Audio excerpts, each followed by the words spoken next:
It's time for another episode of I Am Northwest Arkansas, the podcast covering the intersection of business, culture, entrepreneurship, and life in general here in the Ozarks. Whether you are considering a move to this area or trying to learn more about the place you call home, we've got something special for you. Here's our host, Randy Wilburn.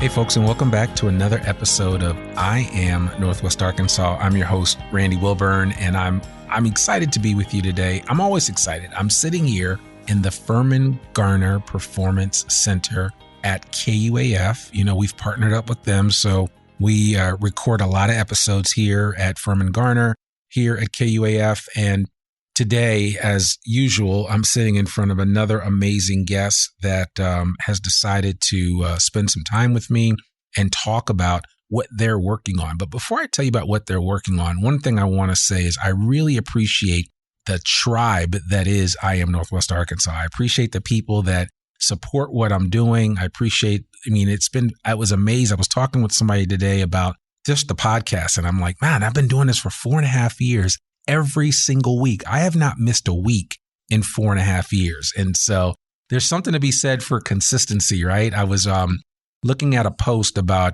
a creator. His name is Marquez Brown. I think it's Marquez Brown. Can't think of he goes by MKBHD on YouTube. He's got about 18 million followers. He started out in 2009 on YouTube in his bedroom as a high school student. And now, what is that? I don't do public math, but 14 years later, he makes about $8.5 million a year as an influencer in his space that he's in, which is in technology. He's interviewed everybody from Bill Gates to Barack Obama. Now, you might be wondering, well, Randy, why are you telling me all this? I'm saying all this because there's something to be said for showing up every day and putting in the work. You got to put in the work. A lot of people see what I've been doing. They're like, oh, I want to do that. And I'm like, are you willing to do this with consistency all day long? And my guest is looking at me like, yes.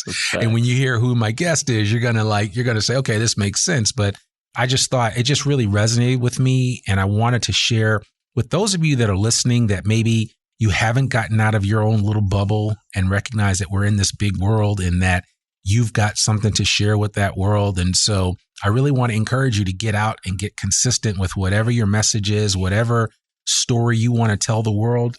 Sometimes we can be our own worst critic. And of course, a lot of us struggle with imposter syndrome, but I'm here to tell you that you need to kick that all to the curb and you need to just be willing to go out and go after it. And so I don't know why I decided to open up this podcast with that, but that's for somebody that needed to hear that today of all days. So you might be listening to this podcast the time that it's released. You might be listening to it a year later, but the message will be timely for you in that moment. So I just want to encourage you to go after it, make it yours. And you may not make $1 million. You may not make any money from it, but just remember that we're all called to leave an indelible impression and a mark on this world before we leave it. And I really want to encourage you to find out what that mark is and to be consistent about delivering it on a daily basis. Now, this guest that I have here today, I put out a message on Instagram a while back saying, hey, what episodes would, you guys in Northwest Arkansas like to hear about? And I got several responses back. Of course, they liked the food episodes. I heard back that you guys wanted to learn more about a lot of the local bricks and mortar bookstores that are here in Northwest Arkansas. That's an episode that's coming up. But one of the overwhelming comments that I got was, we want to know about the comedy scene in Northwest Arkansas. And so I said, okay, well, let me put that together. And literally from the moment that I hadn't even tapped out the word comedy, this individual's name came to me in so many different ways. And so I said, I got to reach out to him right away. And he was as kind as could be and said, yes, I'm happy to be on the podcast. His name is Francisco Valencia, and he is also known as the Frisco Kid. And he's originally hails from LA, and we had our conversations about Southern Cal and the fact that it never rains in Southern California. But no, in seriousness, I'm so excited to have Francisco Valencia on the podcast today. We call him the Frisco Kid, so that's what you got to call him. And when you go out to some of the comedy shows that he's going to tell you about, he's going to be the headline you'll see is the Frisco Kid. So without further ado, Francisco, how are you doing? I am perfect. How am I supposed to? You just gave like an intro like nobody else. I'm Sorry, man. Listen, I mean, it was just on my heart to share, and I think it's important, and I know that resonates with you because, showing up is just half the battle, right? Yeah. You have to show up. And so I just thought about that today because I'm constantly working on getting new information out and sharing it with the widest audience possible. And I have to be reminded of how important it is to be consistent and to be your true self at all times. And so I tell people all the time, what you see is what you get with this podcast. This is me. I enjoy sharing out all the information that I share. But what I enjoy even more is sharing my platform with other people so that they can tell their stories. And because I think it's important, we all have a story to tell. Yes. And I think it's important for us to be able to do that. So why don't you, that's like the longest preamble ever. I know, folks. Why don't you go ahead, Frisco, and give your superhero origin story. Tell the audience why they should even care about what you are up to here in Northwest Arkansas.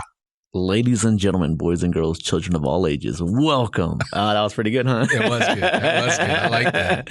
Man, so many things are happening, and right now it's out of control. Just now, I'm booked up all the way to November now. It's so exciting. Comedy is just taking off, and not just any comedy, the way we're doing comedy. Okay. That's what's separating us from, I got my own team, Joe Means, Sean Chopola, Ayla, and every now and then Crabgrass will make an appearance. Okay. And right now we did a show last week. It was like Friday at the Boss Man restaurant in Rogers, and they were a little worried. They're like, we've never had a comedy show here before. At the end of the night, all we hear is we need more chairs. I can't believe as many people showed up. Right. And so you guys have to come back. Yeah. The same thing happened in Eureka. Exact same thing. And I keep telling people, man, you guys show up and look what we're doing. It's amazing just to see the way people are interacting with us. And it's exciting right now. And I'm, like you said, when I first started, I had nobody come out to my shows. Yeah. Promoting. And it just, like you said, showing up.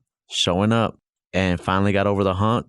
And now it's, like I said, right now it's just the phone is just blowing nonstop. It's so exciting for me because I'm like, man, I need a schedule now, Yeah. So I'm looking, so many things are happening and I'm very excited. Yeah. Well, you should be, man. And I certainly applaud you and your team. I'll have to get everybody's correct spellings down so I can put all that in the show notes and folks can find out where they can next see the Frisco Kid. And I definitely want to come out to a show because I'm a big comedy fan. I go way back, right, to like Richard Pryor. I remember as a kid growing up, comedy for me was like LaWanda Page, who played on, Sanford and Son. And she was a foil to Red Fox's character, to Fred Sanford. And as a kid, I couldn't listen to her records because they were, were kind of like not X-rated, but R-rated, right? Yeah. And so, and then and even Red Fox, I couldn't listen to him because his stuff was R-rated. And then, of course, Richard Pryor, but Live on the Sunset Strip is probably one of the greatest comedy albums of all time. And I remember my dad owned it and I would sneak it and listen to it. And man, you talk about laughing. Yes. I mean, it was so funny. And then I was kind of at that age when you had comedians like booking stadiums and stuff like that. And when Eddie Murphy did Delirious. And I mean, some of the folks that are listening to this can remember that. But then there's a whole new generation that, their greatest comedians are reaching them through TikTok. Yeah. You know what I'm saying? So it's kind of come from a place where we were in vinyl before. And then, we kept iterating, and then we would have some of our favorite comedians. We'd see them in movies and we'd see them online on shows or on HBO and then Netflix. But now, so like accessible. My kids, it's so accessible. It's like anybody that's funny can do a bit or a skit and show up for everyone to see. Mm-hmm. That's how people are getting discovered nowadays. Yeah, we're hitting the TikTok now. Like we're starting to hit that now. We're starting to hit all platforms because it's true. Like I'm watching these comedians that are like first started out as making funny videos and now they're touring doing comedy sets. And I was like, that's crazy because that's not their first instinct is to be a comedian. They started like this guy named the Polar Bear. Okay. He was he made funny videos.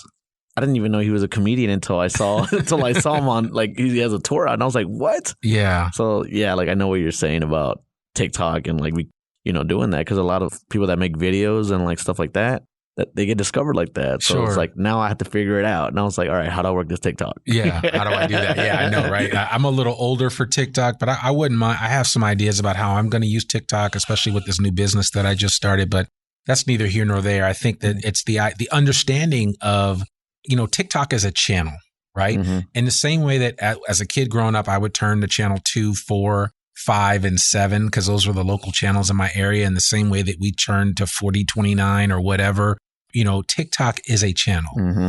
Facebook is a channel. Instagram, a channel. LinkedIn is a channel. Each channel represents something different to different people. And so, it's just that ability to understand the channel that you want to go in and also understand where is your audience? Yeah. What channel do they frequent the most? Right. But I love for you just to kind of talk about, like, were you always interested in comedy, even back to a child growing up in South Central LA? So, growing up, I grew up in a rough neighborhood. And, when you're on TV, I'm just, the stuff that I was into, like I would play soccer, like all the stuff, growing up as a kid. And I just remember one day, flipping the channel, and I just remember waking up and sitting there, and I was like, I'm going to turn on TV. And I turn on TV and I see George Lopez. Mm-hmm.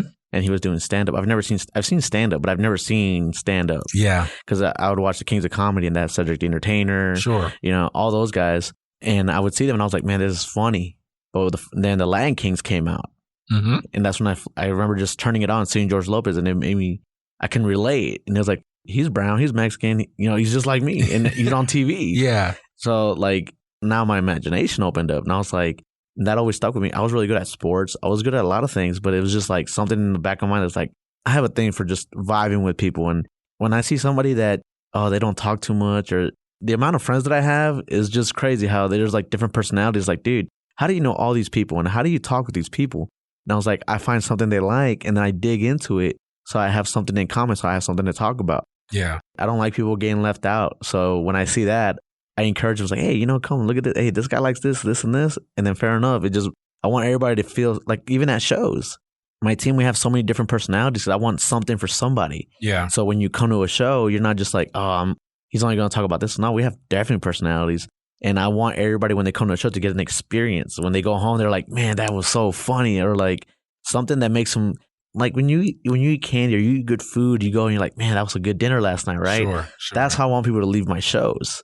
So Right. It excites me. So just seeing that and just the way they laugh, or like the way people laugh, or people that, but you can't make him laugh, or some like out of my team, like people that I know, my friends are like, what do you have in common with this person? Yeah. And it's something that I feel like I'm good at, because I figure them out, I figure them out. What do they like? And then I just dig into it. And the moment I see them reach for something, what are they reaching for? What their Instagram look like, or just something that and I just poke on it. So like all different friends that I have, they all have something that I can touch on base and bring them in. Yeah. It's like something I was gifted with, or I don't know if it's another talent that I got. So Well, yeah, I think it is. I mean, certainly you have to be sensitive to who your audience is, but I also think that, to me, humor is an international language, Yes. right? That's why even some of the greatest comedians were silent, that they just delivered their comedy through movements. And so I think it's interesting that, and I think I'm thinking of like Charlie Chaplin, right? Yeah. Or somebody like that. But when you think about today, just, being able to kind of share something that's lighthearted, that kind of has a person saying, oh yeah, I understand. That makes sense. I get that. Right. So speaking of which, and this is something that I'm curious about, how did you end up here in Northwest Arkansas? Of all places. When I graduated, JV Home brought me out here. Okay. JV Home was like, hey man, you speak Spanish, you look good. No, I'm just kidding. We like the way you're funny, bro. Come on in. Nah, as soon as they gave me an offer and I came out here. How long have you been here? 4 years now. Okay, cool. Yeah, wow. So you're like one of the few people that have been here longer than. So that's kind of cool. Yeah. And you've seen a lot of change even in 4 years. Oh, yeah. Like I have in 8 years. Yeah, I saw snow. Yeah, exactly. Exactly. It doesn't stay long, but it does come from time to time. It stayed a long time for me, man. Well, yeah, too long, right? Because you don't see any snow in LA. If you see snow in LA, you got problems. You're in the mountains. Yeah, Big Bear. You got to go to Big Bear. Yeah. So Well, no. So, okay. So you got out here a couple of years ago working with JB Hunt. At what point in time did you say, let me really check into this comedy scene here? And the reason why I'm asking that is because honestly, when I moved here, I remember asking around about, hey, where can I go hear some comedy? And people would be not so much blank stares, but they were like, I don't really know. Yeah. Right. Like there wasn't really like, oh, go here or go there. And, I remember, when I would go to visit LA, I'd go to the Comedy Act Theater. Right there. Bam, bam. There's a little bit of everything, right? Yeah. So even in Boston, the Improv or some of the other spots that you could go to, New York City, the same thing. But here, there isn't an exclusive comedy club. But obviously at some point in time, as we continue to grow, that will probably change. Oh, yeah. But in the meantime, though, it's like, well, people didn't know where to look. So, where did you do to kind of beat the bushes to find and identify places for comedy? So when I first moved here, me and my cousin, the one that gave me my name, the Frisco Kid, we were in Kansas City. There was an open mic. Okay.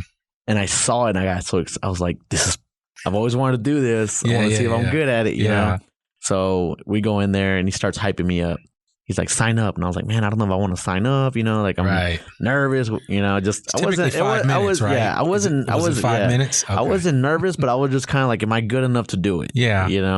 So I started thinking about like, one of the guys told me, talk about one of your experiences that was the funniest to you. Yeah. So I sat down and then the guy came up to like, hey man, this guy hyped you up. Everyone's looking forward to your set. And I was like, great. So he tells me, he's like, here are the rules. It's open mic. We don't have that many comics tonight. So you got 5 minutes. We light you up at 4, so wrap it up and then finish your joke. But if you're good, we'll let you go on. Okay. So I was like, all right, cool. I get on stage and it's finally my turn and I go up there and I'm in there, I do a set and I'm sweating. Like I'm sweating. And I was like, man. So, I wiped my sweat off and by the end of the night, I'm like, thank you. I'm the Frisco Kid. Thank you so much. And I got off stage, it was clapping, Yeah. And I come off stage, I'm like dripping. I was like, man, those are the longest 5 minutes of my life. I know. My cousin said, what do you mean 5 minutes?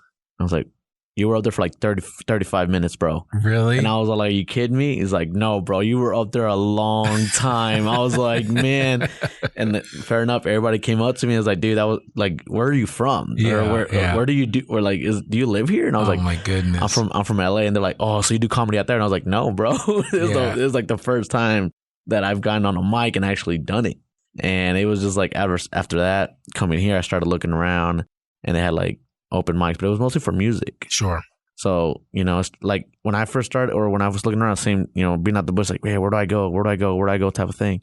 But now they're everywhere. Now you can find them here in one in Fayetteville, the club 509 at the Kava Bar here. Mm-hmm. They do it on Thursdays and they do it Fridays. So they got this in Fayetteville. This is right here. Okay. I'm going to have you give me kind of a rundown of the places where we can find some comedy. And then I'll put that in the show notes so that people can. Yes. And of course, we'll get because you have a website, right? Yeah. Yeah. So we'll make sure that we link to your website as well so that people can find out what's going on. It's perfect. Yeah. So I love that. Well, okay. So here's the thing. I do a lot of public speaking. Public speaking is not something that's scary to me. I have told people if they want to become a better speaker, there's two things that they could potentially do. One is to do some improvisation. What happens with improvisation is it causes you to be creative in your thinking and be willing to go with what you're given, right? Comedy is another option that you have because, you have to prepare. Typically, you only have a very short window of time to share whatever you're going to share, which means that if you're going to tell a story, you have to have a clear beginning, middle, and an end and be able to wrap that thing up, like you said, in 5 minutes or whatever. In your case, it was 35, but you're a natural. So, but my question to you is for people listening to this, what do you think it was about comedy here in Northwest Arkansas that, maybe took it a little bit longer to really grab hold? Because I know we're coming out of the pandemic. People obviously weren't going out to see, shows for a while there. But now that we're out, it seems like I'm hearing way more about comedy in Northwest Arkansas now than I was pre-pandemic. I just feel the urge to want to laugh. Yeah. Like people just want to have a good time and how it blew up over Instagram, TikTok, everywhere has blow up. People want to see comedy now. It's just like that's a thing now. Yeah. So I feel like everyone's now excited to see it, and I feel like that's why people are coming to the shows a lot because they want to laugh, and we're delivering. Yeah. It's one thing for you to to have a comedy show and be alright, but when you have the right team, we're hitting on every level. So it's just people get excited about it, tell their friends. And now it's no longer, hey, there's a comedy spot. It's starting to become, we need to be there at the next one. So, right. And I always encourage people to come see what we're doing because the comedy scene here sometimes is not for everybody. So we changed up. We have our own team that we changed up everything. Really? Yeah, like we stay away from crude stuff. Okay. We do clean sets. Okay. And that's what separated. Because when I first started out, I was raw. I was just bam, bam, bam, bam. Right. Like I didn't care, Well, and I was just wondering that because I was like, man, it's like Andrew Dice Clay is not everybody's cup of tea, right? Yeah. Even Eddie Murphy and some of the classic folks are just not everybody's cup of tea, And I think about George Carlin. George Carlin I thought he was more of a cerebral comic, but he could throw enough F-bombs and other things into that set. But then I also think about it like a Jerry Seinfeld, right? I mean, classic, right? One joke a day, barely cursed if ever in any of his sets. So, I think there's different strokes for different folks as far as that's concerned. Yeah. And that's, when I first started, I was just raw, bam, bam. I didn't care who was listening. I was like, this is who I am and this is how I'm going to deliver it. And then I met Sean. Sean was my co-pilot. He's like my partner, Okay. And we were recording one day. I recorded his set. He recorded my set. Mm-hmm. And the people I hung around with, they're no longer from the other side of town. I'm in the right side of town now, Yeah. With all these Walmart people, JB Hunt people. Right. And I couldn't share these videos because of all the cursing I had. Right. And it irritated me. Like, it pushed me to like, now he made me understand he didn't have any cursing on his set. Yeah. So instead of me showing my videos, I was showing videos of him. Okay. I was like, hey, this guy matches my energy. This is kind of what I'm like on stage. Matches my energy. Yeah. That's what me and him click because we set each other up because either I go first or you go. It doesn't matter. Yep. You're going to get it. And we always challenge each other. So when I first met him and we started going off, because when I first met him, I wasn't starting, but I got over the hump. And me and him decided, like, you know what, man? We're different. We're going to go do a different thing than anyone else, and we're going to push it. Yeah. And fair enough, that's exactly what we're doing now. That's everything that we're doing. And that's something that I had to work on myself, challenging myself to, like, not want to cuss or, like, just rolls off perfectly. And I was like, nah, I can't. Yeah. So I challenged myself. Now we all have clean sets. And now I can share it. Now I'm getting booked at all these places where people were like, when I first pitched comedy, they're like, I don't know if I want comedy in my place, Yeah. So I invite them to shows, and they come to shows, and they're like, yeah, you need to come. Yeah. When's your next available date? That's funny. And that's something that we're doing. That we're able to pitch, a clean show to people, and they're like, all right, like, come on with it. Yeah. And that's.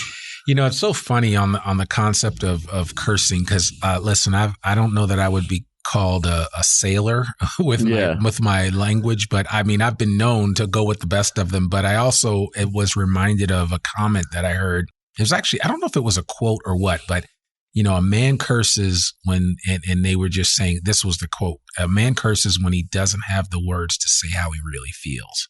Facts. Which I think is very powerful when you think about it. And again, I'm not judging anybody whose comedic set includes a lot of foul language or what have you. I mean, there's some people that I just die at when I listen to them because they're super funny. And Chris Rock comes to mind, of course, Dave Chappelle. Yeah. But also, I think a lot of times people want to walk away from comedy set with something that is thought-provoking, right? And causes you to really think. Now, and of course, I think he is the greatest comedian of our age, but Dave Chappelle always has you walk away with a thought. And he proves it where he doesn't go hardcore. I think he said the B word and the N word in his most recent monologue from Saturday Night Live. Those were the only two bad words that he used, but it was classic. But I think I've probably watched that monologue, and I'll put a link to it in the show notes. I've probably watched it 50 times because it was brilliant. It was more social commentary than it was comedy, but it was stupidly funny, but thought-provoking at the same time, if that's even a thing. Now, even me talking about it, when we leave here today, I'm going to go sit in the parking lot to wait and pick up my son from Woodland Junior High School, and I'm going to watch that monologue again. That's how good comedy can be. Yeah, and those are goals that I'm trying to hit.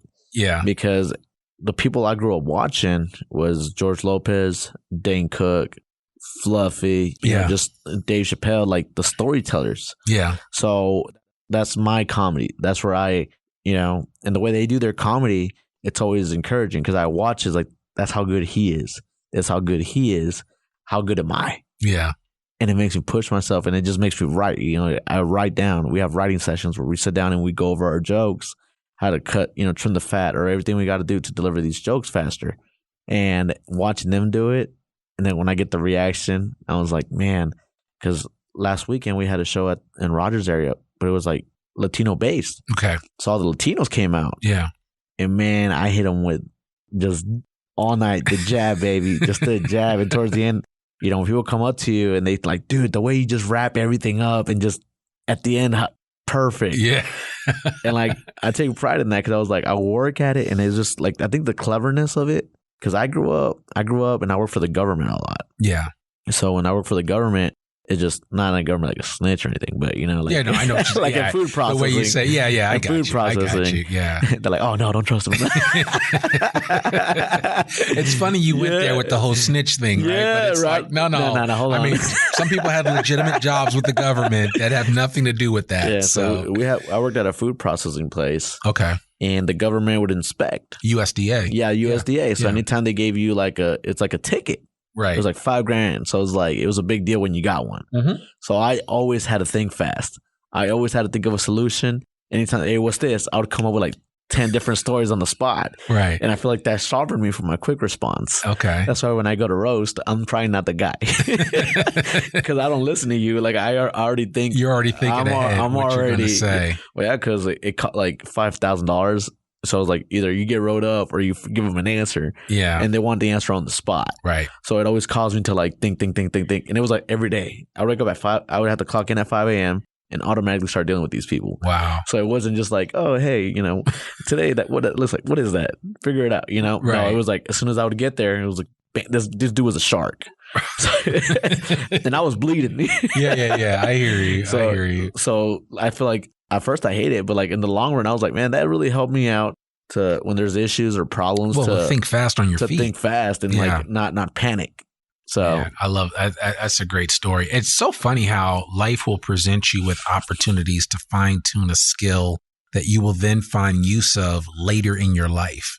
Right? Facts. Am I right? Facts. Because I think about like what I'm doing now behind a mic. It didn't come by accident. I didn't do it for a very long time, but I was introduced to it at a very young age and I internalized it. Little did I know that down the road in my lifetime, I would end up utilizing that.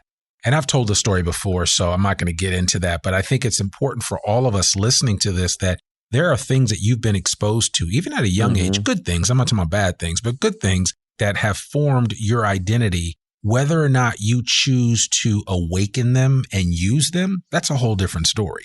But I mean, just what you experienced on that job with the USDA has actually prepared you for this new season that you're in with your comedy, with your ability to build and attract an audience and to keep people coming back for more. Yeah. Like every time I do a show, I try to connect with the crowd, you know? So like I said, like I think of bad experiences before I get on stage to remember how bad I had it. And it's something that's like, it trips me out. Like my girlfriend, she looks at me, she's like, why are you thinking about that? It's like, I have to remember, you know, the bad times so I can go have a good time. Right. I want every time when we have a host, before they bring us on stage, I'm like, hey, say something about what this person means to you. Or like, how'd you meet them? Or like, give the audience something so they can connect to the comedian.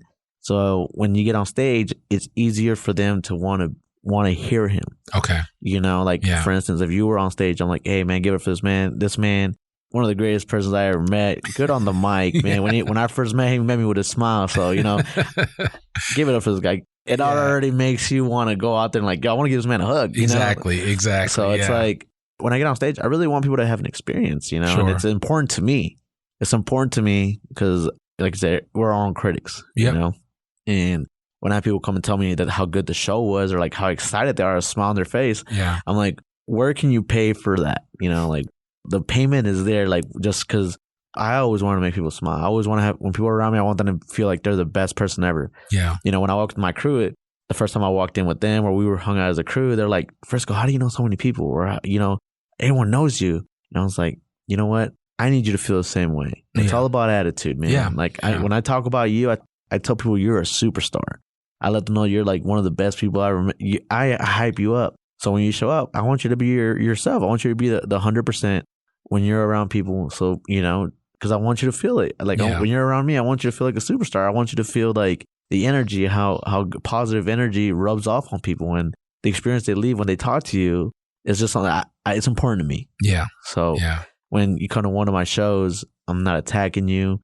I make you see things through my eyes. Sure. And that's how I tell my comedy is a point of view. So when I go in the crowd, everybody's like, "Oh, you should do you make fun of?" Like, I don't do that, bro. Like, I'm not a bully. You know what I'm saying? When you come to my show, you become the Frisco Kid.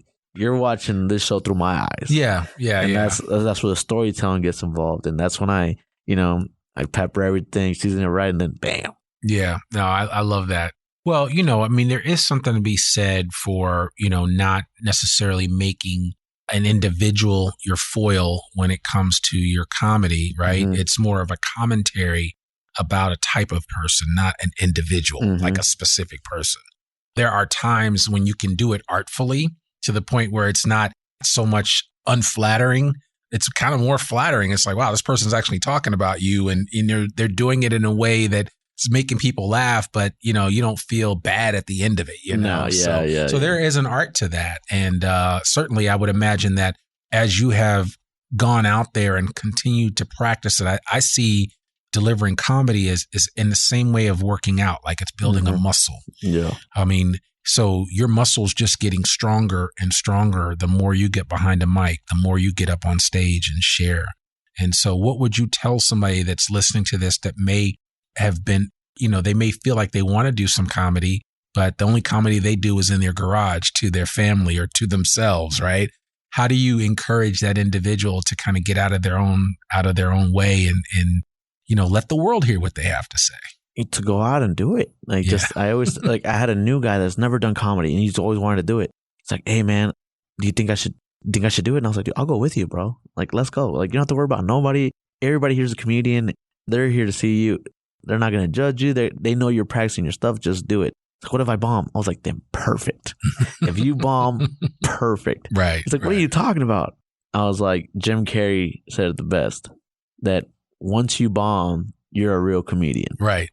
And fair enough, it was true. I was doing so good. And then one day I bombed and it just kind of like, I was like, what just happened? Yeah. And then I read in, and then I started doing my own research. Now, you know, I was like, now I know how to recover. Sure. Now I know, like, now I start, if you don't get a laugh, like, now it's like, it's an exercise that I always tell people, dude, if you bomb, you've getting rid of the hardest part of this comedy thing. Yeah. Because now that you know what it feels like to bomb, now you know what that's like, you're going to be ready. You're going to be ready for the next, like, that didn't work. All right, we're going to do this one. Yeah. Or reading your crowd, you know, just, that's the best thing I can do is like just get on there and get rid of the first one. Yeah. And if you bomb again, then keep doing it. Yeah, keep doing it. Yeah, I know, which is crazy. It's like riding a bike, you know, and if you keep falling down, you got to keep getting back up and riding it until you can stay upright. And I think it's important because improv lends itself to that, right? It's just the ability to, in the mid-stroke, to go in a different direction. When you learn that, then it becomes easier for you to understand, you know, what the deal is, you know, when you're not getting the reaction that you would hope to get from an audience. Yes. And that can apply. You can use that in business. You can use that with your family. I use it with my wife all the time. So, you know, because I got to be quick on my feet, right? And you get like they say, come corrected, don't come at all. So you better come with it. Yeah. So, but no, I love that. I think that's really good advice, and certainly for anybody listening to this that is even remotely thinking about being a comedian or, you know, just finding something different. I look at it like this. I know people all the time, like people talk about public speaking.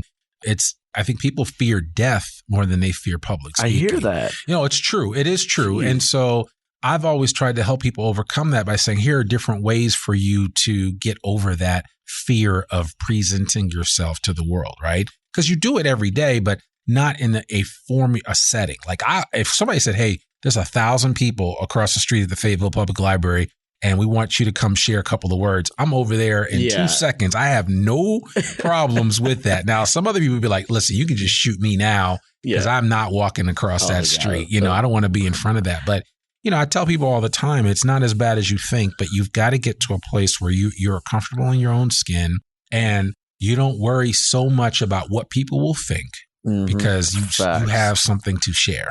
That's something that I encourage to people go out and do something, like follow their dream, because everything that I'm doing right now, my life has gotten a lot easier. Yeah.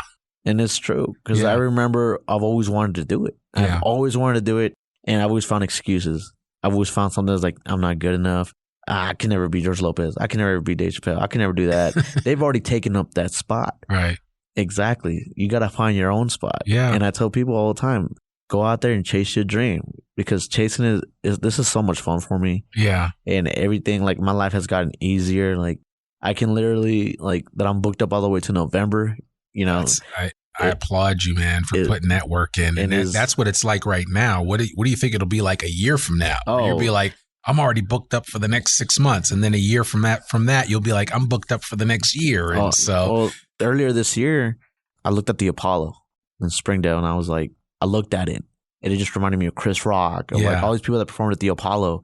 And I told myself, I'm going to perform there this year. I'm going to perform. I don't care how I got to do it. Put in the work. I'm going to do it. Yeah. September 16th, we had a show at the Apollo. That's awesome. How did it go? Beautifully. Good. We got, like I said, pitching comedy to people that were doing clean comedy. It's hard to believe that there's clean comedy out there. And all the people that went, we had 2 shows. Earlier, it was all the grandparents, all the older crowd, and they went. And the lady that booked us, she was so scared. She's like, please don't give these people a heart attack. Yeah. And I was like, don't worry, you're in good hands. Trust me, relax. Yeah, that's funny. As soon as she saw the first show, she came and sat in the second show, relaxed out of her mind. She's like, no, I was scared in the first show. I saw what you guys did. Go crazy. Yeah, exactly. Go do whatever you guys want to do. You sold what I needed to sell today. Yeah. And that's fair awesome. enough. As soon as we got done with that show, 3 calls. Hey, when can you come over here? Exactly. When you come over here? And I love that. It's something that I pride myself in. So like the fact that someone got to they're so scared. You should have seen them. She was like panicking the whole time. It's like, I've never seen these guys do comedy. And look at the crowd. And I was like, I know, look at them. They're going to love me. Yeah. I love that. So have you performed comedy in the 4 major cities here in Northwest Arkansas, Bentonville, Rogers, Springdale, and Fayetteville? Mm-hmm. Okay, cool. What would you say, is there any difference between the locations, or they're all very similar in terms of the audiences that you find? No, usually all of them have different spaces because some are restaurants with a stage. Sometimes, like when I first came in here, the hardest part was, can I be louder than the musicians? Yeah. And the people playing music, can I be louder than them? Yeah. And with the voice, I am my energy, bam, right away. So in a loud crowd, it doesn't matter. You're going to hear me regardless. Sure. And that's something that I have. Because I'm like a ball of energy. When I get on stage, I'm on one. It's just in it. I can't. That's how I am, and I'm just a hype person. So if it's a loud crowd, it doesn't matter. Mm-hmm. If it's a silent crowd, even better. Yeah. You know? So there's different places, different comedy places, like in Fayetteville, the one over here in the Kava Bar, that one's more intimate. It's real quiet. So you can go in there and record and do a set and chop it up and do what you need to do with it. Then you have like Black Apple and Springdale. Yeah. And then you have the New Providence and in Bentonville. Yeah, in Bentonville. So it's just all kinds of different places. And Fort Smith over there, they're coming down here. You know? Really? Fort Smith, they have the brewing company, the Fort Smith there. That actually is a good setup too. They got a nice thing going on over there. They got the hookah lounge over there. Like it's blowing up. Right. And it's happening around here. So like I said, I'm always looking to book new comics, you know? So it's like, if you think you got it, just come and give it a shot. I'm encouraging. Like I encourage people to do it. Like, we have a newcomer. Her name is Ayla, and she was so nervous. And I was like, go out there and just be yourself. Like, stop trying to be anybody else. Just be yourself. And there's a reason you're on a team. Yeah, exactly. Go be yourself and handle business. You got this. You know, like if you bomb, we're right here. And then we had a new guy last week. He's never done comedy before. Wow. He's a really good friend of mine. And he got so excited because we just met a month ago and we just been hanging out and just chopping it up. And what are you doing next Friday? I was like, oh, I got a comedy show. You got a what? A comedy show? I was like, yeah. I was like, I'm headlining it, bro. Oh, I've always wanted to do comedy. He's like, you know what? If you come, I'll throw you on stage. He's like, for real? I was like, yeah. So excited. I was like, go out there. What if I bomb? I was like, then you just did the hardest part, bro. Right. He gets up there, so excited, does his thing, does pretty good, gets off stage. And I just told him, I was like, hey, good job, bro. Like, keep it up. Keep doing what you're doing. And now he's like, dude, thank you so much. He's so excited. And it's just, I don't even know where I was going with that. I just wanted to give him a high five. Yeah. Well, I mean, that's you sharing your platform with somebody else. So I think that's powerful. And certainly I would encourage you to continue doing that because you don't know the difference that you'll make in somebody's life by giving them that opportunity. I had a person come up to me after a show one day and going through depression, going through it. She came to the show. After the show, she walked up to me and said, I didn't have to take my pills.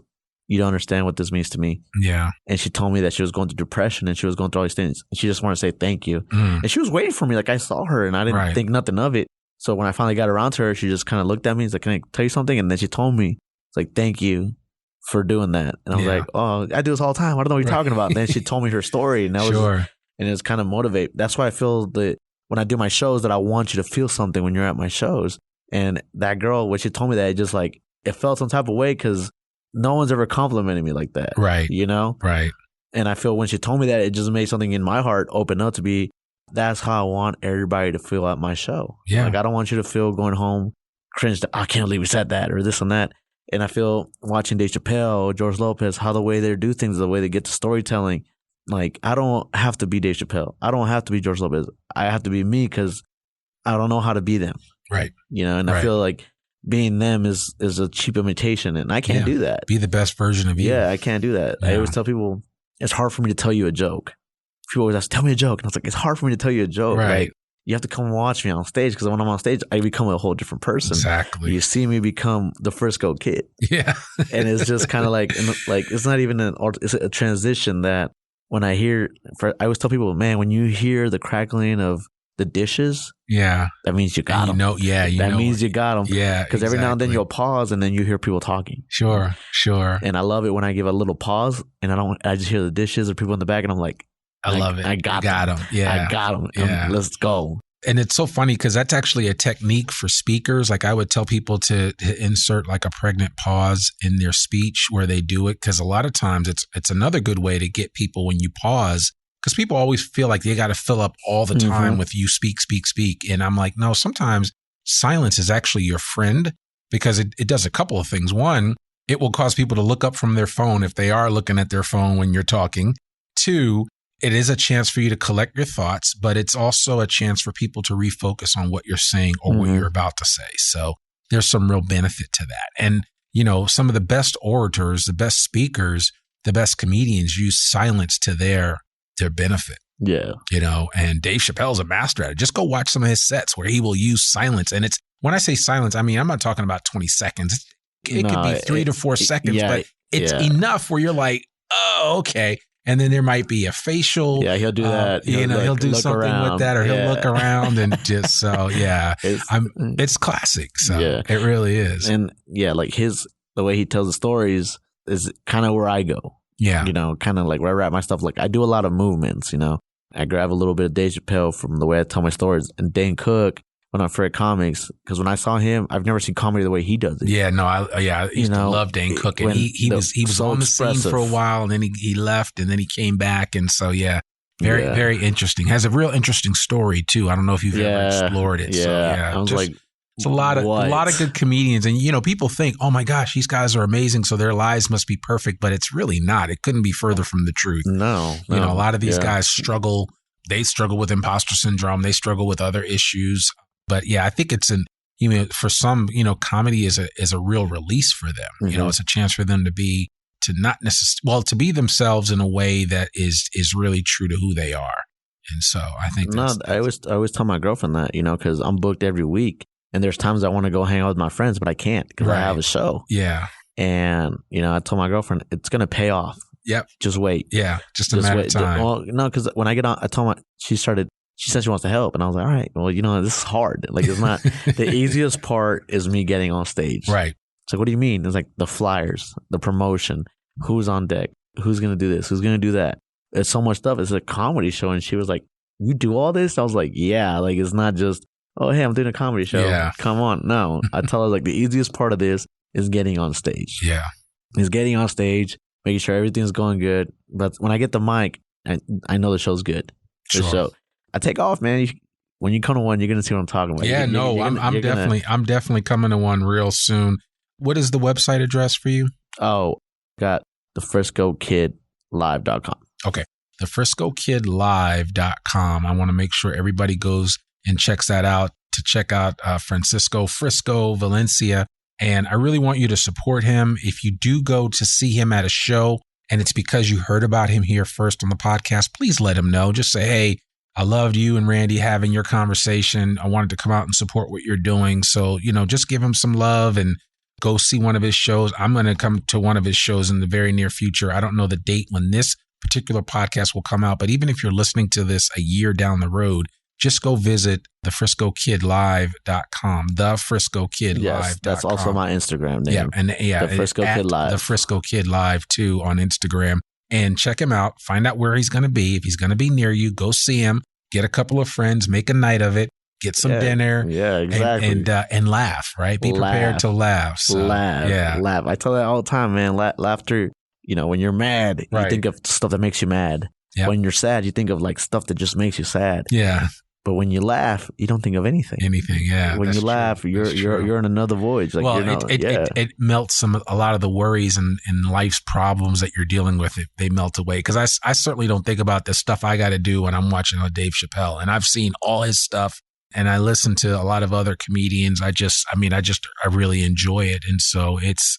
Yeah, there's something to be said for that. So. Yeah, I'm so excited. Well, man, this is great. I really appreciate it, and certainly this was exactly what I was hoping for. So I want to give a shout out to my audience again for recommending that I do an episode on comedy here in Northwest Arkansas. It is taking off. I would say that the Frisco Kid is part of that movement and that stratospheric growth that we're seeing in comedy here in Northwest Arkansas. So definitely visit the FriscoKidLive.com for more information about where this show will be. Connect with at the Frisco Kid Live on Instagram.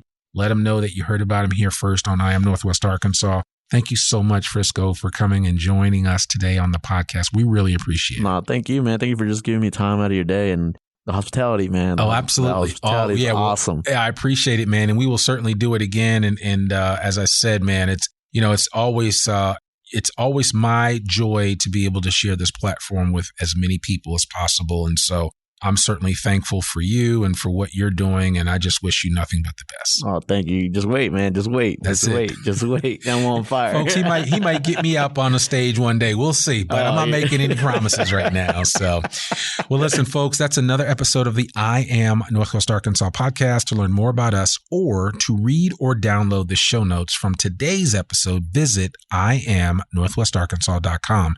You can listen to this podcast and sign up for our free newsletter to keep up with us and all things NWA. Sign up today. You can also subscribe to the I Am Northwest Arkansas podcast wherever you listen to it. And please, please, please consider rating and reviewing us on Apple Podcasts. Our podcast comes out every Monday, rain or shine. I'm your host, Randy Wilburn, and we'll see you back here next week for another new episode of the I Am Northwest Arkansas podcast. Peace. We hope you enjoyed this episode of I Am Northwest Arkansas. Check us out each and every week, available anywhere that great podcasts can be found. For show notes or more information on becoming a guest, visit IamNorthwestArkansas.com. We'll see you next week on I Am Northwest Arkansas.